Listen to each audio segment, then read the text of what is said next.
This webinar is being recorded.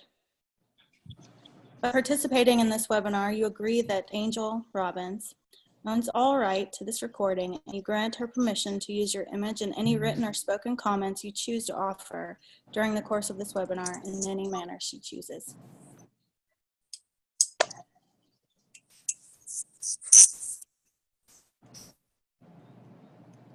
All right, you guys ready? Yes. All right, Liliana, I'm gonna mute you. Okay. And I'm gonna mute you, Jesse. Okay, that's good.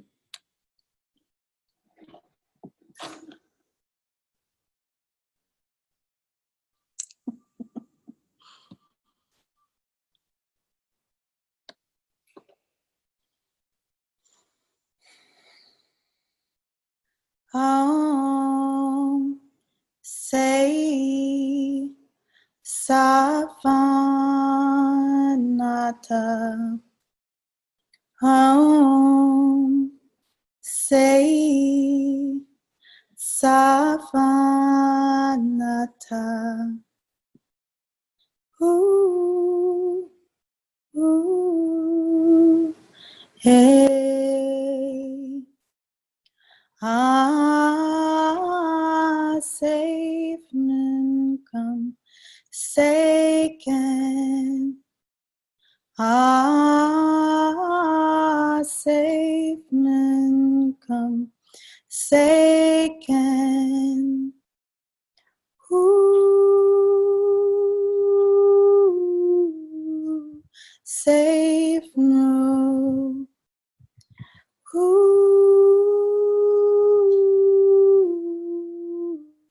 for say, safe come, Seiken,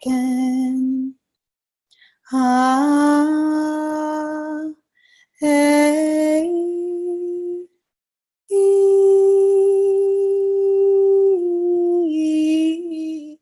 for no day, hey,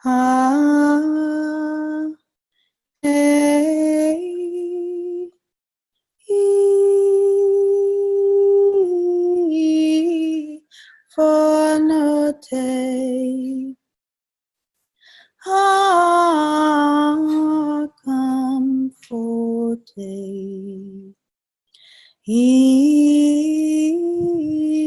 come for day, come for day. Come for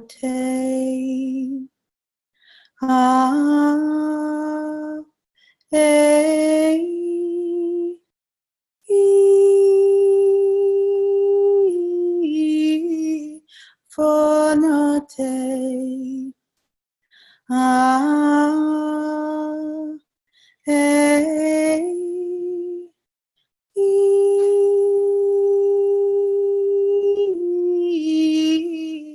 for no day. Home for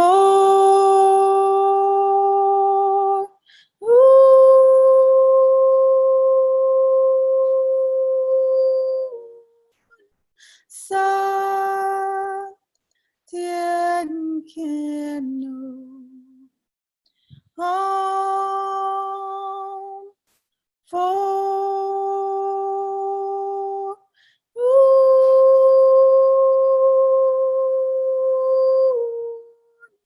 Sa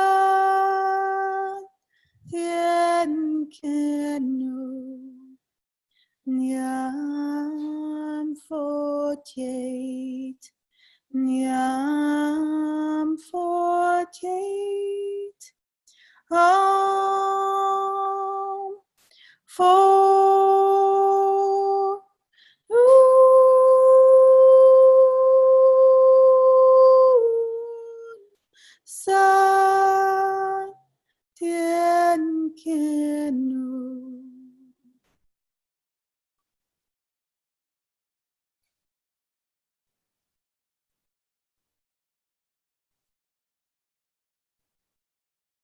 Good morning, afternoon, and evening to all of you. Good to see you. Can you all hear us? Yeah, good.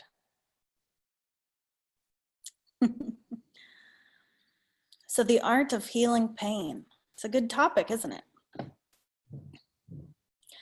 And one of the first things that we'd like to explore before we really get into this topic is that what is underlying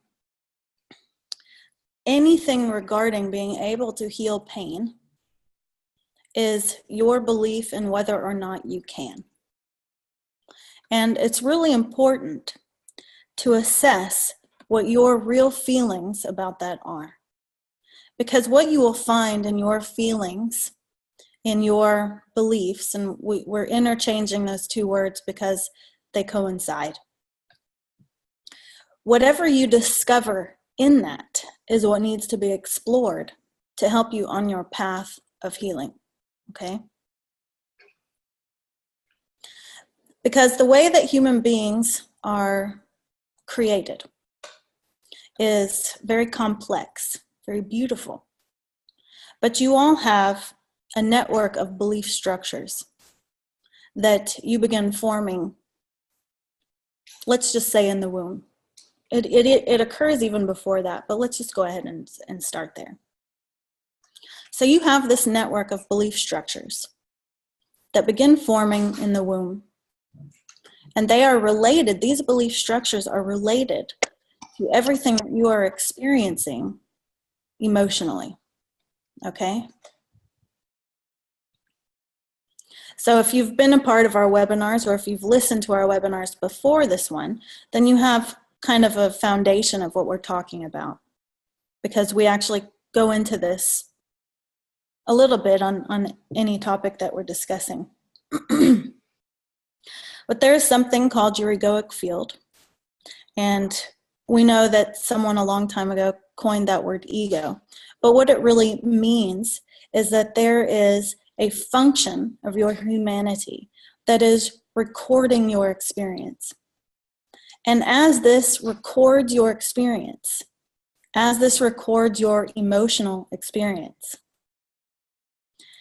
you create beliefs that support your interpretation of your experiences.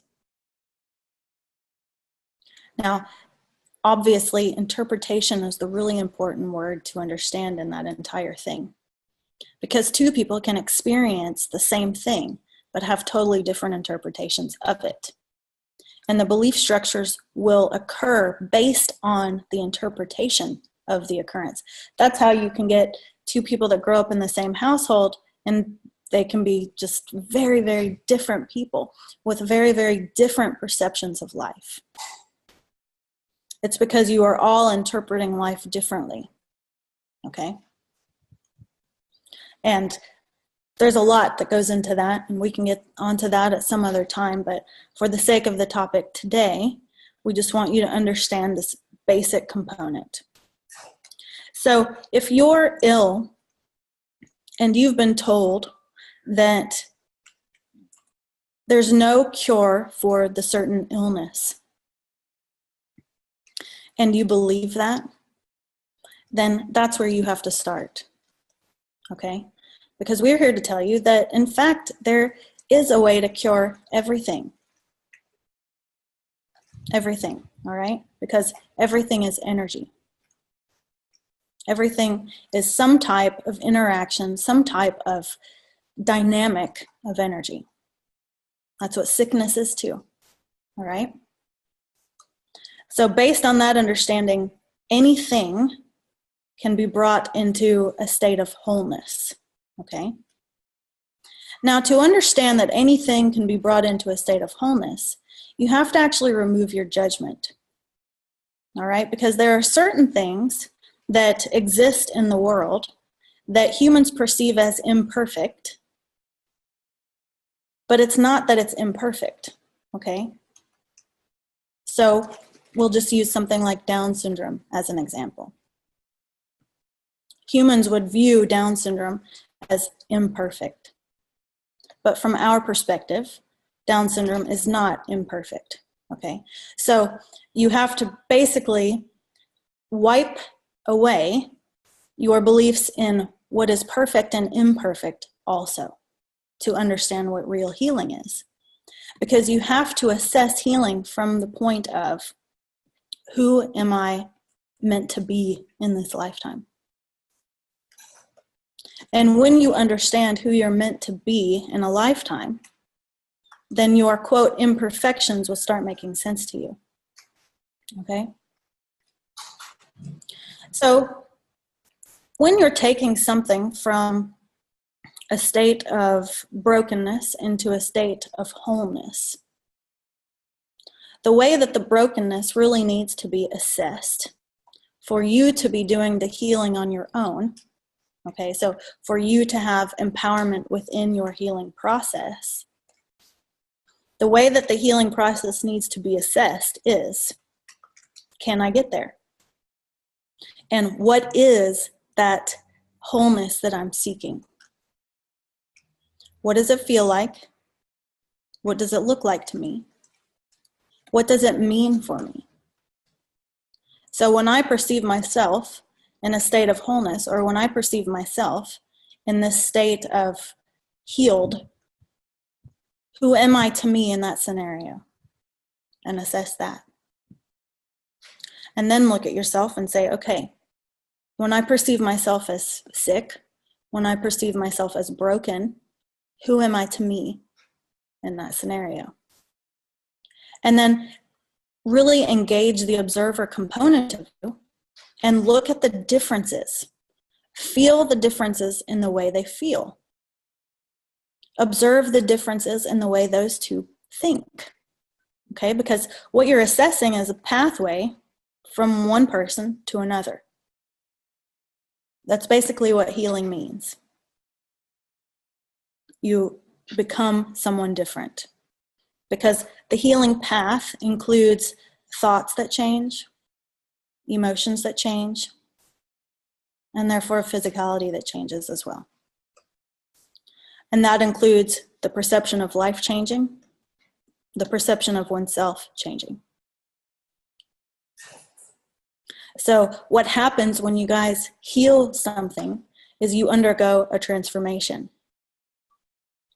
And the transformation is really in your own perception and your own understanding of that perception. Okay? So the key is being able to find things that line up for you. So let's take something. We're searching Angel's database for something to use as an example.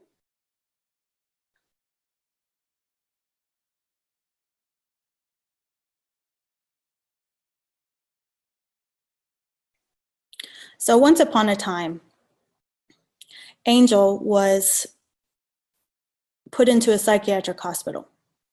She heard voices. She was suicidal. She had a lot of self-loathing.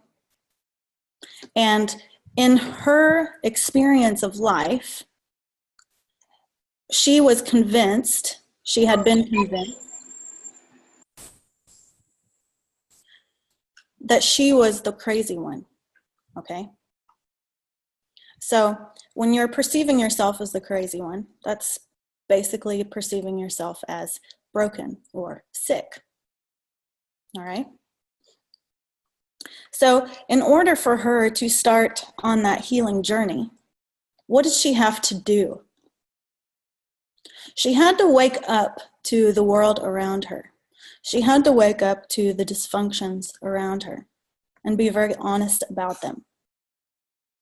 And she had to quit taking other people's say-so for her own. Okay? So when she looked into the future at a whole version of herself, and she really did start engaging with this powerfully, what she saw was someone who was empowered. What she felt was someone who was empowered. What she saw was someone who was gifted, not crazy. What she felt was someone who was gifted, not crazy.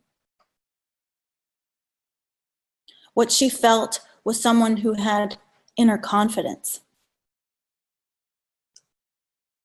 What she saw was someone who exuded confidence. What she saw was someone who had compassion for others. What she felt was someone who had compassion for others and herself. So when she started to compare these two places of being, one being the one who was, quote, crazy, the other one being the one who was sane, she started to notice the ways that they looked and felt different, the ways that they thought differently, and started to realize that in order to become that version of herself,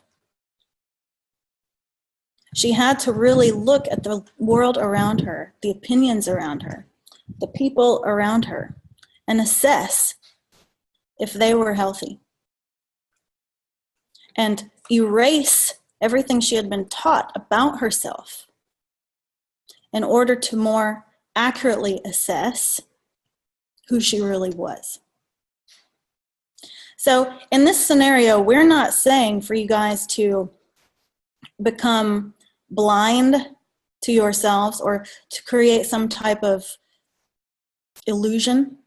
We're talking about being able to wake up to the true dynamics and to be able to wake up to what you are truly experiencing. Okay, so this happens a lot in family dynamics, where the family dynamic is extremely dysfunctional. But when you guys grow up in these family dynamics, you don't really know how dysfunctional it is because you're used to it.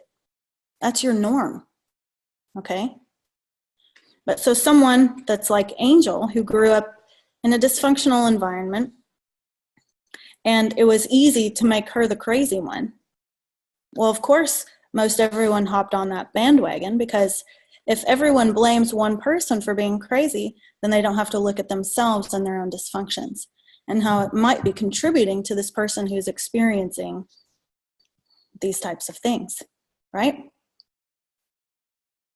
So when you look at yourself and you go, okay, yes, I can see that in this part, there's some issues that need worked on. In this part, there's some issues that need worked on. But over here, this stuff that's being told to me is my fault is not actually my fault. And so for the time being, it's really hard to accept that, and I have a lot of emotional charge about that. But for the time being, I'm going to set that on the shelf as I'm going to make a confusion shelf. And on that confusion shelf, I'm going to put these different concepts that I'm confused about.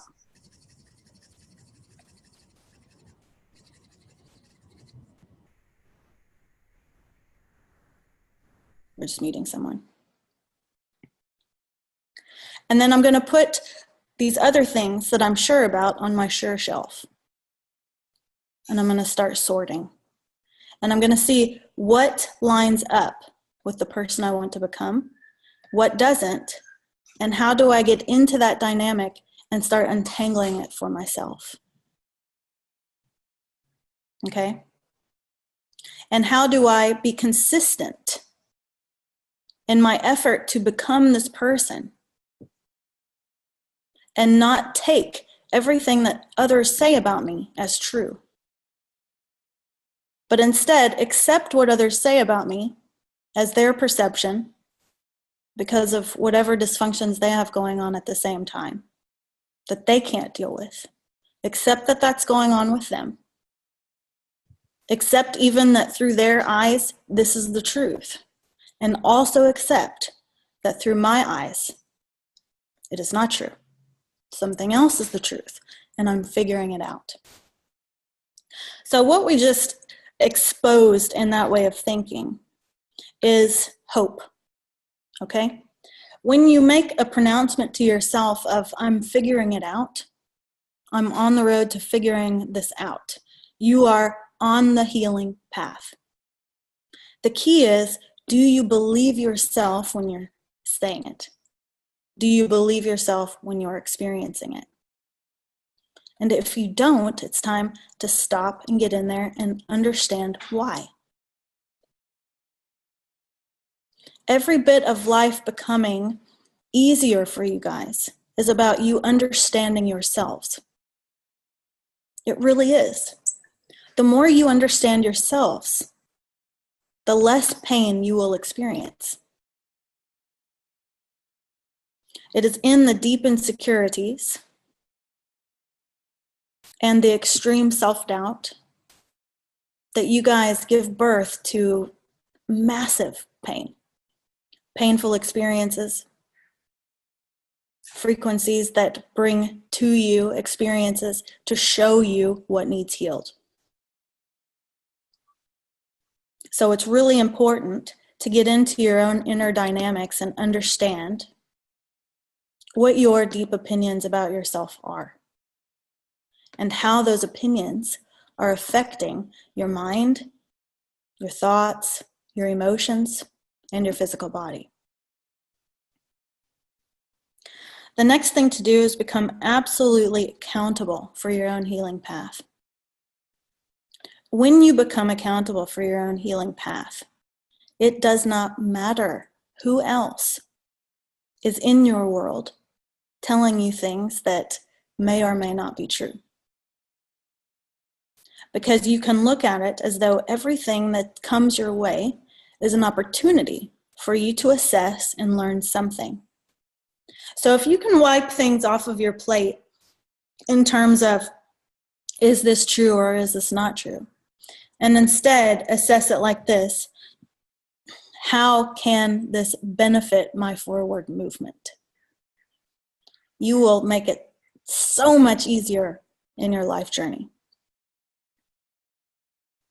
Because the thing is that regarding truth, that is such a vague word. There are so many different truths existing at the same time. Okay? So if you're spending all of your time trying to sort out what's true and what's not true, you can literally be in a whirlwind forever. You can be in a state of confusion forever. Because you are going to be evolving in your understanding of truth every day, if you so wish. And what you start realizing is that truth, in the way that most people are using it, is completely experiential to that person. So two people can argue about the truth of something, and it doesn't even matter. It's not even necessarily that either one of them is right or wrong. The point is that two people have different perspectives. And in order for you guys to bring healing to all of these different components of yourselves and to bring healing to these different components of relationships, you have to accept that every person has a different idea of what is true. Now, eventually you guys will reach a state of being where you will agree on truth in a much more profound way. But at this point in time, humanity is all over the place about truth. So if you seriously can just kind of chuck that out of your mental processes, you're going to be better. And instead, if you can just figure out, when information comes my way, what do I do with it to improve myself in whatever way I want to improve myself? I can either apply it, or I can assess it and realize that it isn't accurate for me, helping me to then understand what is. So if you guys will take information that comes your way in this way, then it doesn't matter what opinions, what information comes toward you, you will use it to navigate life. Isn't that a much better way to think about that?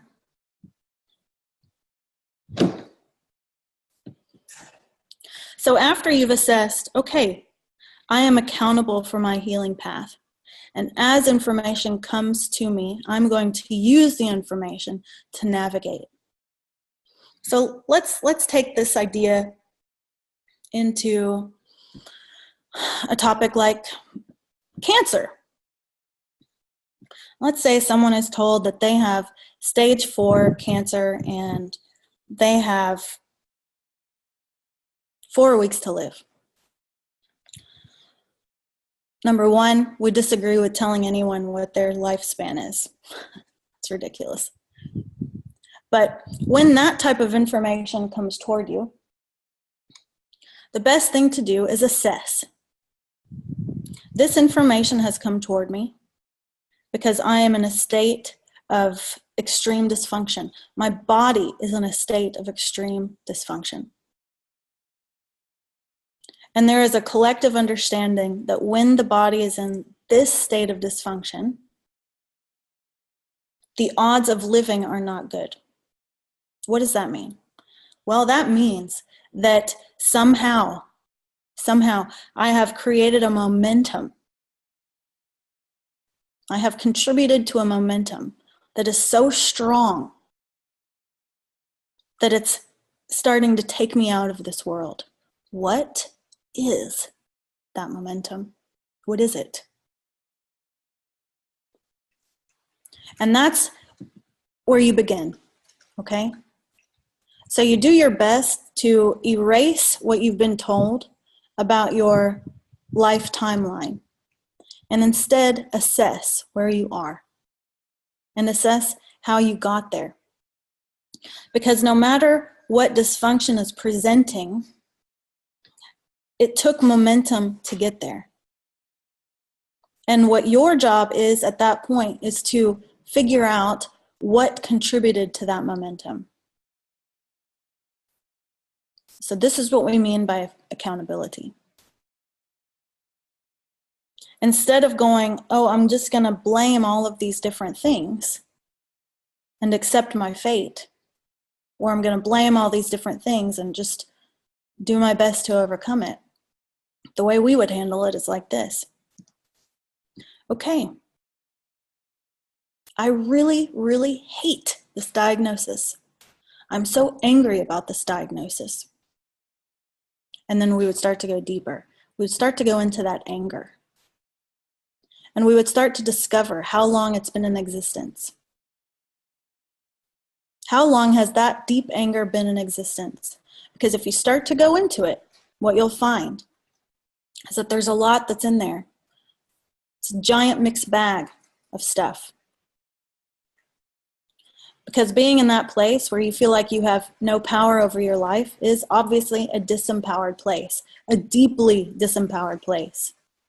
So we would go, okay, so I am in a deeply disempowered place. What has contributed to this deeply disempowered place? What do I think about my life that has contributed to this momentum? And we would start exploring. So we're just going to use examples. Let's say that you grew up in a very religious household. And you were taught that anytime you cussed, anytime you had a thought that was negative, anytime you felt anger, anytime you felt discouraged, anytime you basically had any kind of experience that didn't point to some type of perfection, you understood yourself to be inappropriate. Perhaps even having fun was inappropriate. So let's just say that that's the type of environment you grew up in. That is an extremely disempowering environment, which means that every single day that you were sitting in that type of environment, taking in that type of information, it was adding to this disempowered momentum, which has now contributed to this stage 4 cancer. That's how we would do it. We would start diving into all of those different components, and we would start really understanding ourselves and how we got to this place. And we would base everything, even a physical diagnosis, we would base everything we could on our understanding of our own emotional journey, on our understanding of our own belief journey. Because this is the area where you have so much empowerment. And as you start cleaning this up, as you start untangling this energy, the energy starts flowing more strongly, more clearly. And as energy flows more clearly, more strongly, it begins untangling the dysfunction. As the dysfunction is untangling, new paths appear. As new paths appear and you have the bravery to step onto those paths or to step through those doorways, you receive information, you receive opportunities, you receive circumstances to help you on your healing path. So then it's at that point, what's the next step? Obviously, the next step is to really assess your own bravery and what you can walk forward into. And how much effort are you willing to put into this new path that's starting to appear before you?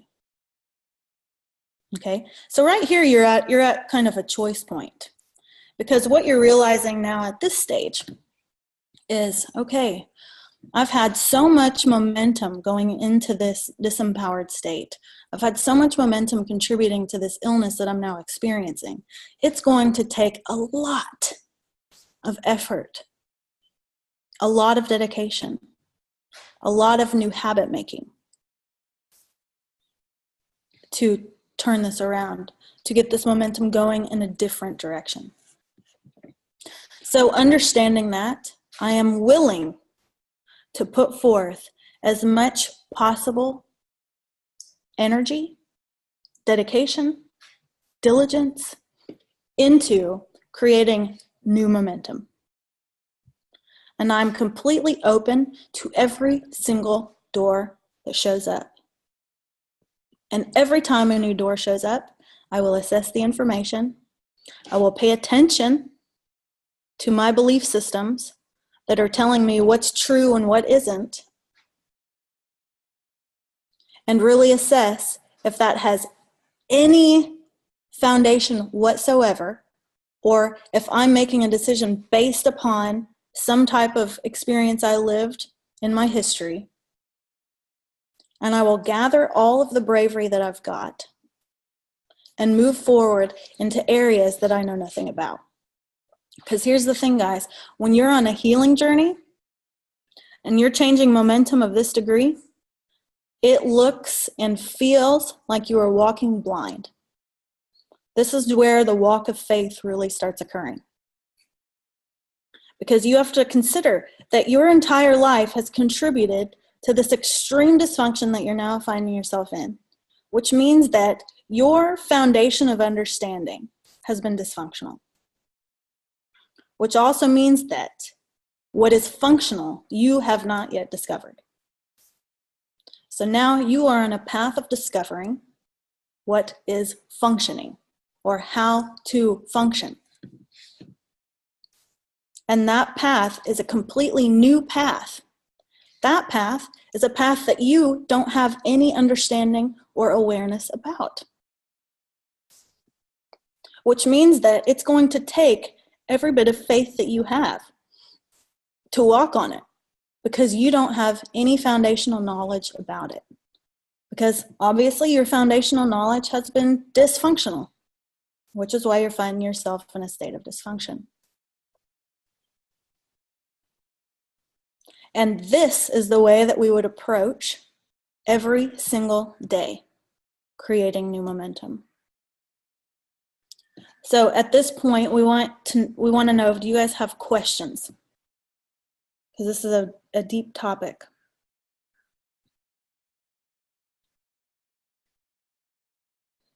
So if you have a question, just put your hand up and we'll unmute you. Okay, Liliana, we're going to unmute you. Okay. Okay, go ahead. Yeah.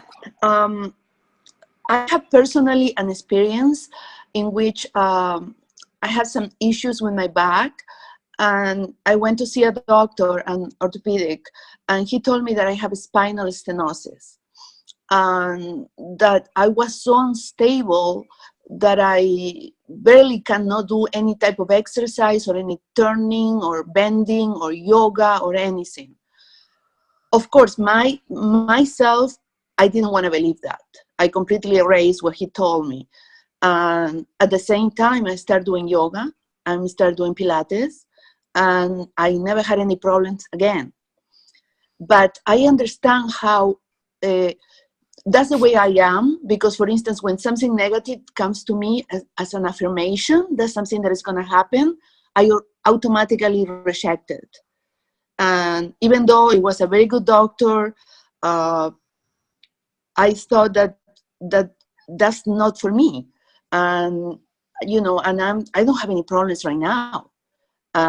Being in the medical profession for a long time, sometimes when you have to lift patients, you hurt your back, you hurt so many things, your arms, and it's very common. But I don't understand, for instance, I understand that in me, but it has to be difficult, for instance, if they tell you you have cancer and you have a stage 4, there is nothing that we can do.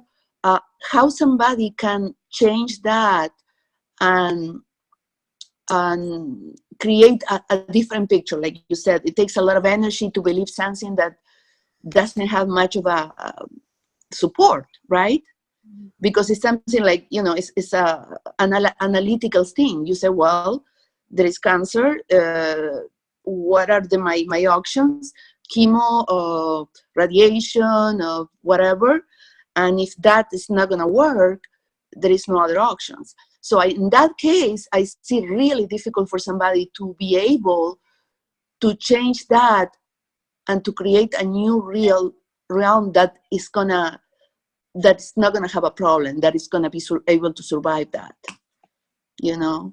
Mm-hmm. Okay, so we'll talk about this for a sec, okay? Okay.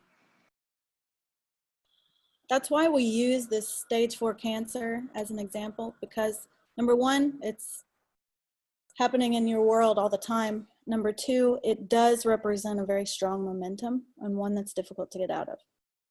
But when you were explaining to us the mindset that you had when you were told that you had this issue in your spine, basically what you're telling us is that you heard what the doctor said, and what you heard was what that meant. So this means I'm not going to be able to heal this. I'm not going to be able to move, correct? And you said, yeah, that's not really what I want. What I want is to be able to move. What I want is to heal this whole thing so that I can have a freer life. And so that was the choice point right there. So that means that for you, you've got some more ease in that area than a lot of other people have, obviously. But it doesn't mean that that doesn't exist for everyone. Because somebody else could have been told that same thing and just said, okay, well, I'm not gonna try anything. And then every time something got worse, they would say, well, it's because of this, and this affected this, and I can't do anything about it. So those are two different mindsets. One is an accountable mindset and one isn't. And that's what we're talking about. That the path to healing is always within an accountable mindset. Regardless of what path you take toward that healing, the mindset itself is always owning something. Do you understand what we're saying? So in the case of a stage 4 cancer scenario, we're not saying that someone should go, no, I reject that diagnosis completely. No, if anything, you should accept the diagnosis completely. Really come to terms with what that means. Really come to terms with the worst case scenario that you're petrified about. And then assess, okay, do I want out of this? Because if I want out of this, I have to change everything. I have to really put forth effort in so many different areas that I have not been putting forth effort. Am I willing to do that? Now, upon that choice of yes, I'm willing to do that, or no, I'm not willing to do that, you will have different doors open up for you. Because this is how the world works. This is how the energy of life works. It is always lining up with your decision, okay? So life or energy or God, whatever you want to call it, isn't saying, I'm going to choose exactly what's right for you. It's saying, you choose, will line up with that. You make a choice, we'll figure out how to line up with your choices. So the more you can get in alignment with your own decision making, meaning the more you can round yourself up and make a decision about something, you will start to see a path before you. Then it's your job to walk through those doors. So it's the same, the approach is the same no matter the dysfunction, okay? The approach is the same no matter the dysfunction. And you know, as far as we're concerned, these physical ailments that you guys think are so horrible, like cancer, we think they're better than a lot of the mental illnesses that you've got going on, because someone with a mental illness who's being drugged up has so much less clarity. So getting out of that type of momentum is even more difficult. Still can be done, but it's difficult. Do you understand what we're saying by that?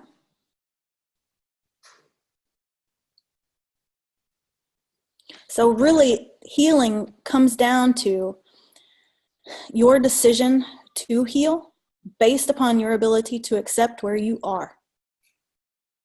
You cannot be in denial about where you are and be on a healing path. They don't go together. You have to be serious and real and authentic about where you are. And then you have to, from that place of understanding where you are, you have to go, okay, I am willing to change this momentum. I am willing to undergo transformation in my thought processes. I'm willing to undergo transformation in the way I perceive life. I'm willing to be brave to walk through doors that seem risky. Okay? So we'll use something, when all of our students, some of you on this class already practice Pangu Shenggong. It's a form of Qigong that Master Owen Wei created. This form of Qigong has so much healing power. So much healing power. But you guys would be absolutely amazed to know that more people will choose things like chemotherapy than they will over something like Pangu Shenggong. Even though at this point there's plenty of data to show that if you practice enough of this Qigong, you will heal. And there's plenty of data to show that if you pump your body full of chemotherapy, you will experience extreme side effects. But there's so much fear regarding this other method, this alternative method of healing, and that it might not work, that many will just choose to forego it completely, allowing the momentum that they're already in to just get stronger. Where something like Pangu Shenggong and the practice of it in itself will start changing the momentum, because it in itself is a seriously healing practice, starting to correct energetic dysfunctions in the body and in the mind. But because it's unknown, because it doesn't make sense to people's egoic understanding of life, they will reject it and opt for poison instead. This is where your world is right now, guys. We want you to really understand this. So in order to really extend yourself onto a healing journey, you have to accept that you don't know anything about that journey. You don't know anything about that path. And it's going to take your honesty about where you are every step of the way, your ability to own all of your own dynamics and to stop blaming others or things about it, and your ability to be brave as you walk through new doors that you don't know anything about. You have to take your risk. You guys are risking all the time, but you have to take your idea of risk into a different dimension, basically. You have to take it into a different area where the risk is different. So the risk of practicing 4 hours of Qigong a day is different than the risk of chemotherapy. What is the risk in practicing 4 hours of Qigong. The risk is that you don't know what it will do. You don't know that it will have an effect. And you risk having serious regret about the choice you made, right? Okay. That's big risk. What are the risks of chemotherapy? Well, there's tons. Do we really need to talk to you guys about that? So in any scenario where you are assessing what risks occur, if you can even write them down, these are the risks that are occurring with each of these. And you accept that those are the risks, and you go forth anyway. Then you start to see what happens. So let's say that someone in this scenario, they realize, I am way, way, way too afraid to not do chemotherapy, because I have a deep-seated belief that if I use chemotherapy, I have a chance of healing. Then we would say to that person, then go ahead and practice Pangu Shingon. Practice 4 hours of Qigong a day and do the chemotherapy then. Because one of those roads, you can look at all different types of case studies and see what happens. This other concoction, you don't know what's going to happen there. So you could create an entirely new outcome if you're willing to try, if you're willing to be brave, if you're willing to put in the effort. Okay? So in this one scenario, perhaps this person really does, let's create this one person in these two paths. This one person on this one path decides, okay, I'm not going to do the Pangu Shingon, I'm just going to do the chemotherapy. And the chemotherapy does end up wiping out the cancer. Does the chemotherapy wipe out the underlying dysfunction? No. Does it even start getting into the dysfunction? No. Does it start to actually give the body anything it needs to help it become healthier? No. That means that the underlying issue or the underlying momentum still exists. So maybe it won't present itself as cancer next time. Maybe it'll be something else. But the point is that the underlying momentum still exists. And this is where your guys' focus should be. What is the underlying momentum? If you're not changing that underlying momentum, then you're barely affecting an outcome. You might be tweaking the outcome a little bit, but that's all you're doing.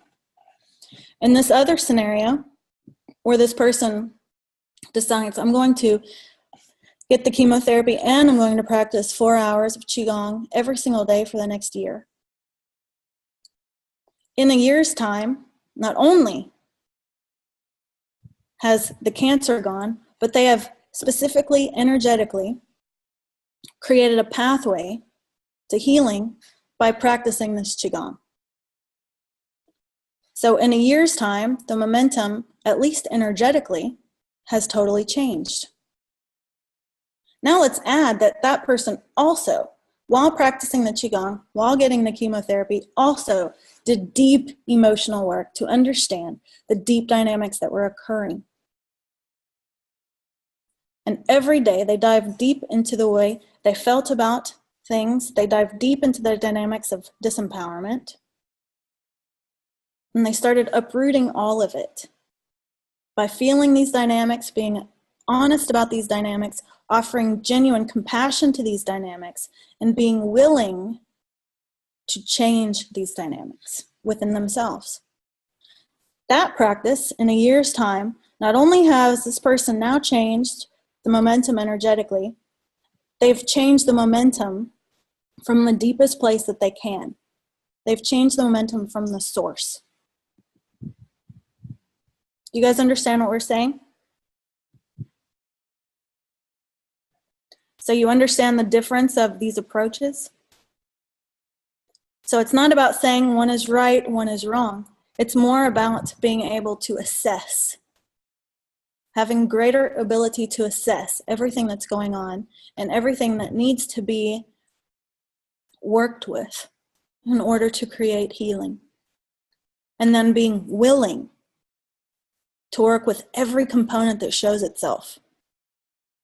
To be fully present with every component that shows itself.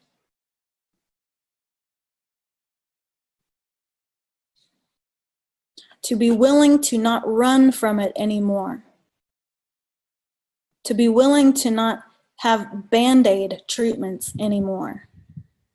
But to be willing to get deep into the root cause of what's creating dysfunctional momentum. If you guys can get good at this, if you can dedicate yourself to this in any area that you feel a dysfunction or an illness, pain, it's all basically the same thing. If you will try your best to understand the pain, try your best to be present with the pain, and then try your best to offer that pain whatever it needs to heal, you will achieve healing.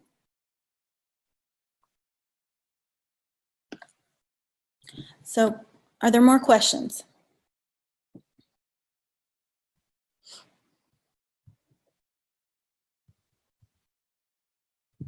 Did you have a question, Joni? No? Okay.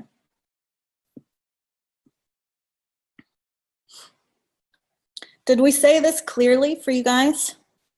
Liliana, you have another question? Okay, hang on. Yes.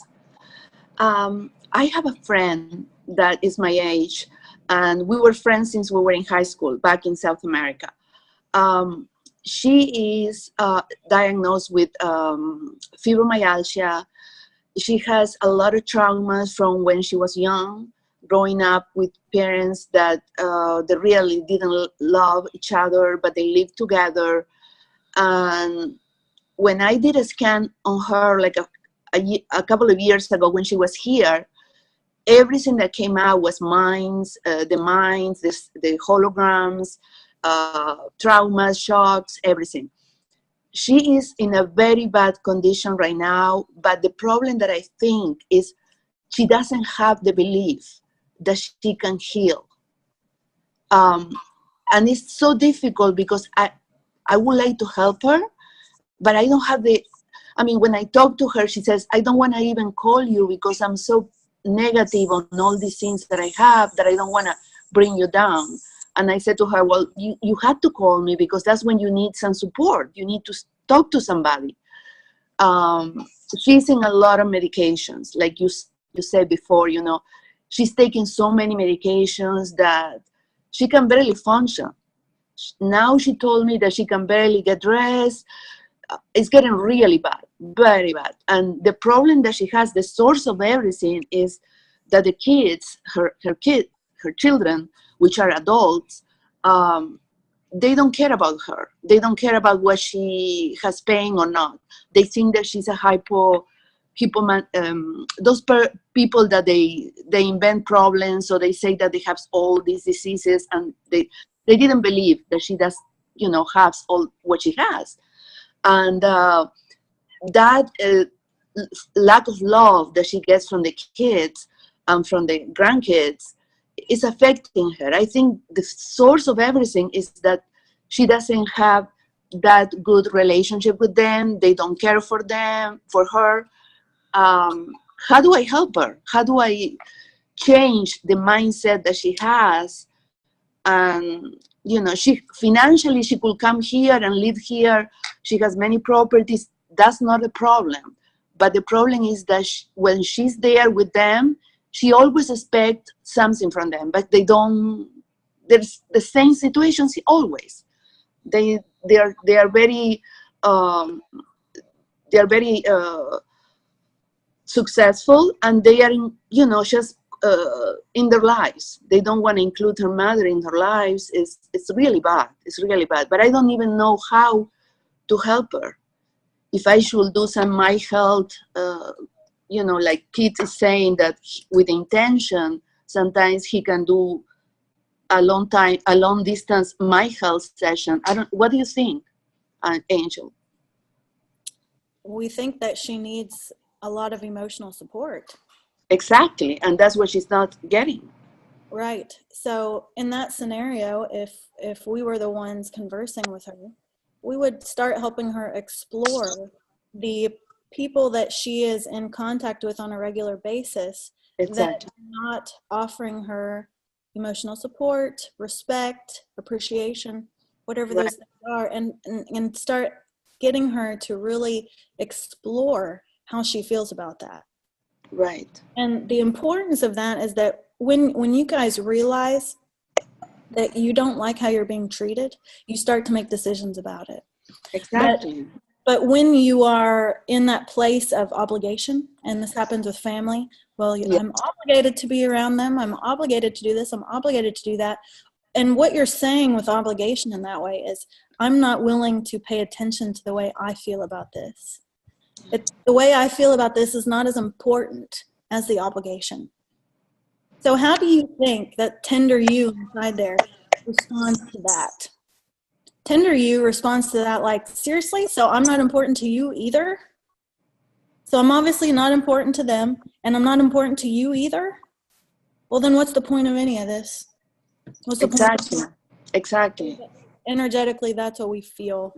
That's where it feels like she is.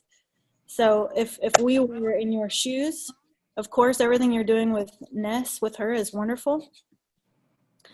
But it's not addressing the deep emotional components that need to be Exactly. addressed. And so we would just start helping her to get in touch with the way she feels about that whole thing, and getting her to start realizing if she wants to make some choices based on how she feels instead of choices based on obligation. Right. No, I know. That's where we would start with her. But the thing is that there's nothing that you can do other than help her sort that out. Okay? Regarding the choice to move forward, that's hers. Right. But you can help her see. I know. Okay? Thank you very much. You're welcome. And we have someone who wrote in the chat. This is from Nicole. I can't do video or audio, but would you speak on what you feel about tooth issue pain? Same way that we can heal our teeth, which is usually why we have dental pain due to the gums, when then teeth roots, then off to canal or lose it. Do you feel we can save our teeth this way, just the same? Well, ultimately it depends on the momentum. Okay, so anytime you are assessing illness, you have to assess the momentum itself, and then you have to be able to assess what it's going to take to change course on the momentum, and do you want to change course on the momentum. So the main thing that we feel regarding the teeth in your situation, so basically we don't ever speak in complete blanket statements, really. So we're not going to say, well, teeth pain represents this, or leg pain represents this. There's plenty of books that you guys can read and see if you agree with that. Ultimately, the way we feel about it is that all of these are on an individual basis, and that it's much more beneficial to actually understand where the individual is in relation to whatever is happening, to then understand how to heal it. Okay? So regarding teeth, we would assess what is the momentum. So if you're starting to go into fevers and whatnot from infection, then obviously that just needs to be taken care of. That is a momentum that has become very strong, and you need to take care of it. While you're taking care of it, you can go in and deeply assess what's contributing. So when you go into the teeth pain, what is the first emotion that you feel? And you can type this. We're going to kind of help you through this process at the beginning.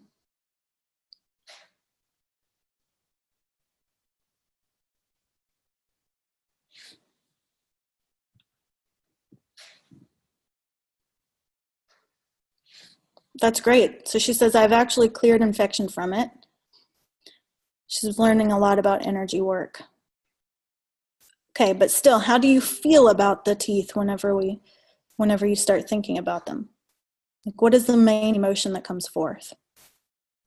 Because what we're teaching you guys is how to get into the emotional dynamics to start changing the source of how this stuff has such strong momentum. Okay? That's the approach we're taking on this. Because what we notice is that what humans have the hardest time doing is answering these type of questions. How do you feel about it? When you go into the teeth pain, do you feel helpless? Do you feel hopeful? Do you feel angry? What is the emotion? That's your doorway.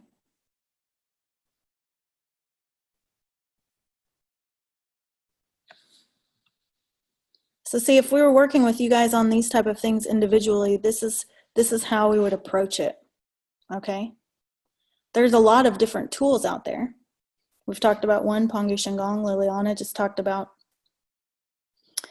Ness, and Nicole just talked about quantum. We're not sure what you mean by that, but whatever type of energy work you're talking about, clearing the infection. So there's all different types of things that you guys can study and get into, but what we're telling you is that the most important thing for you guys to assess always is how you feel about something. She says, I feel I'm being shown a path to healing teeth. I feel deep faith after I moved out of fear of losing them. I was feeling deep sadness, helplessness, anger, etc. So at this point, Nicole, are you saying that you're starting to feel a sense of emotional relief? If you are starting to feel a sense of emotional relief, then the path is showing itself to you. Do you see what we're saying? When you guys figure out ways to work through your emotions into a state of relief, and we don't mean Band-Aid relief, like, oh, I just took a Xanax, now I feel relieved. We mean that you've actually been present with the emotion and been diving into the emotion enough to understand it, enough to offer yourself compassion regarding it, and so it starts to transform. As it starts to transform, you start feeling literal relief. When you start feeling literal relief, then you know that doors have started to open. Yes, I'm moving into healing, but I'm sure there is more to it. Yeah, there's always more to it. But if you stay on this path, it feels to us like you've begun a new momentum. So if you can listen to this entire recording again, because some of the things that we've talked about are really, really deep things to explore. And we say it quickly, but as far as getting into yourself and exploring it, it's more timely and it's uncomfortable. And if you'll allow yourself to dive into it that way, you'll make progress. Okay, so you feel you can heal teeth in the way you talk of? Yeah, absolutely. We would also add Pangu Shingon to that. We would add every tool we can, okay? So this is one of the things, this is great because this is one of the things we want you guys to understand. So let's use Nicole as an example right here. So Nicole has brought this issue to the forefront. She's wanting to heal it, and she's asking about different ways to heal it. In this one webinar, we have discussed Ness, and we've discussed Pangu Shingon, and we've discussed deep emotional work. Now there's access to us on top of that. So that's 4 different doors that have opened in one webinar. So if you want to really get into the meat of this whole thing, which you do, obviously, because you're here. But this is what we're saying. Pay attention to the doors that open, because in this 1-hour webinar, now Nicole has been shown 4 doors. 4 doors. So she can either walk through those doors or not. And every time you walk through a door, you get more healing. Every time you explore something that's shown to you, every time you put your dedication into something that arises for you, shows itself for you, you create more momentum on your healing path. So you guys understand this concept? Good. NES is Nutra-Energetics Systems. Is that how it's said? You can write Angel about it, Julianne, and she can send you to Keith.